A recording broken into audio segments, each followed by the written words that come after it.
This is me, or at least this is what my life looks like, what it represents. And for months, I feel like I've been lying here, surrounded by all these things that I love, but stuck, unable to move. Shadows gone with summer sky. So there's a few things I want to discuss really. Why I'm in this dressing gown, why it took me 4 days to even record this shot, and why I need to do the washing up. And they all have one answer, and that is task paralysis. You see, I love so many different things: music, video, gaming, photography, sports, F1, golf, loads of different things, and that always leaves me stuck. And trying to bring that all together has just left me with this dooming task paralysis. It's like I have too many goals that I want to complete. So completing or achieving them all is my only possibility. But there's a real problem with that. I have too many goals, too many passions, too many things I want to achieve, and that means I can't achieve any of them. And then I get stuck in this loop and this endless cycle of doing nothing. Shadows gone with summer skies. The right thing to do in this scenario is to just be present. Live on a day-by-day basis and just enjoy the things that I'm doing at that time. And I want to achieve in so many different things that I get this task paralysis and don't know which thing to focus on which day. And that comes with problems, at least for me. I get super passionate about this one thing, this new thing that I found, and then I want to do it for the next couple of weeks or couple of months. But I kind of do it to the bare minimum where I feel like I've achieved, and then something else comes along, something new. And this is called shiny object syndrome. You got shiny object syndrome. And the problem with having shiny object syndrome is that I probably know something's going to come up in the next couple of months that's going to excite me and going to get my gears going again, which I do not want to do. So I'm setting up some boundaries and I'm setting up some limits where I can just focus on the vlogging and that be my primary source of content. And once I've completed that shiny object for a couple of months to, I'll be at the bare minimum, I then feel like I've achieved that thing and want to move on to something else. So then I overthink again, and that brings me a sense of unachievement. So it's this constant loop of optimism, pessimism, and then this despair. And this brings me on to something that I really want to talk to you about, something that I think every creator, every dreamer, and honestly every human being has faced. It's called the emotional cycle of change, and right now I'm right in the middle of it. No! And the only way I could think to explain it to you is to use my daughter's colouring box to show you everything. And the reason I'm taping these pieces of paper together and getting my daughter's crayons out is to show you this graph. On the left-hand side of the graph, that represents the emotional stage of the person, and the bottom represents time. This starts here at stage 1, and that is what we call uninformed optimism.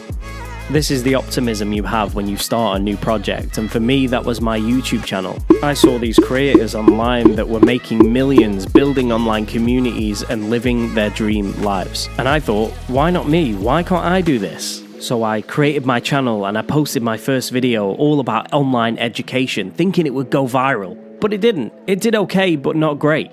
And that, like most other projects, is where we hit stage 2, and that is informed pessimism. This is where reality hits. This is where that shiny object syndrome wears off.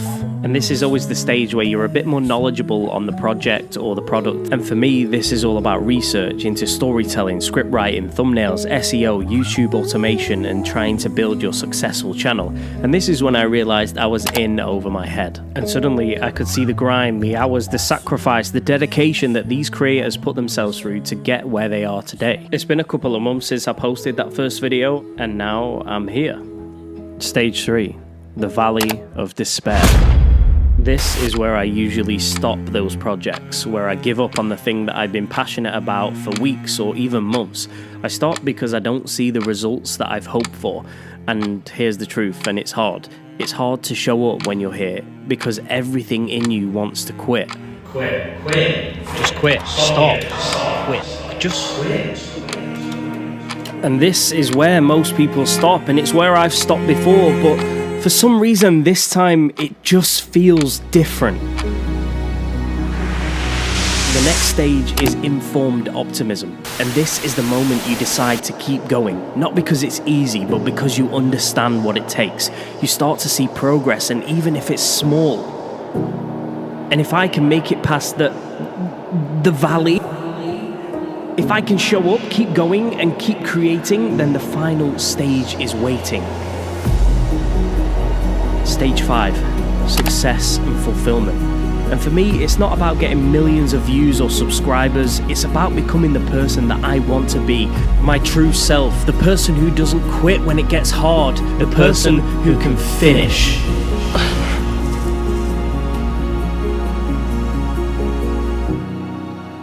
Creating the educational content was great, and I actually thought it was going quite well, and I still want to create educational content for you guys. But in order to succeed, I feel like I need to show my true self, my vulnerability.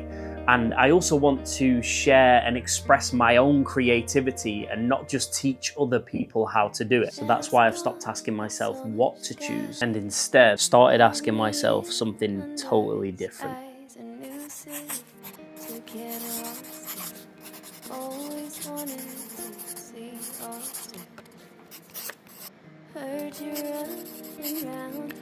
And whilst all these questions helped, they all still felt internal. And I'm a product guy. That's probably why I like cooking. I like tangible things. I like something that I can watch evolve or create over time. So I looked online and tried to find something that I could organize all of these thoughts into one place, something like a self-help journal. And after searching online, I just couldn't find the right thing for me. So I decided to create my own. And now I have them in soft and hardcover and in different colours as well.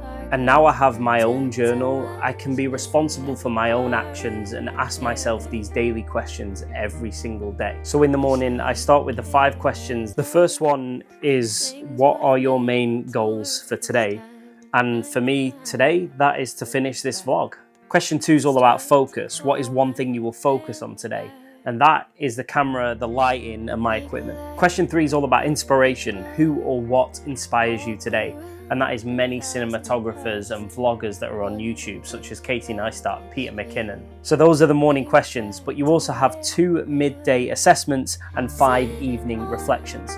The midday assessments are things like accomplishments and energy checks, and the evening reflection asks you questions on gratitude, achievements, growth, learning, and your overall mood of the day. At first, I wasn't going to put this online. It didn't feel right because I was just using it for myself, but I realized how much it helped me and how much it motivated me and a few of the friends that I've given it to as a gift as well. So I decided to put it online, and you can go and check it out. I put a link in the description. There's no pressure at all. I just wanted to share this book because it has helped me so much in the past couple of weeks, and I'm hoping to do this now for 365 days of the year. And in terms of content and in terms of the year ahead, I want to create a vlog for you now every single Friday. In terms of where I'm at in that emotional cycle, I'm probably stuck in the valley of despair, but I'm hoping to climb that mountain to informed optimism.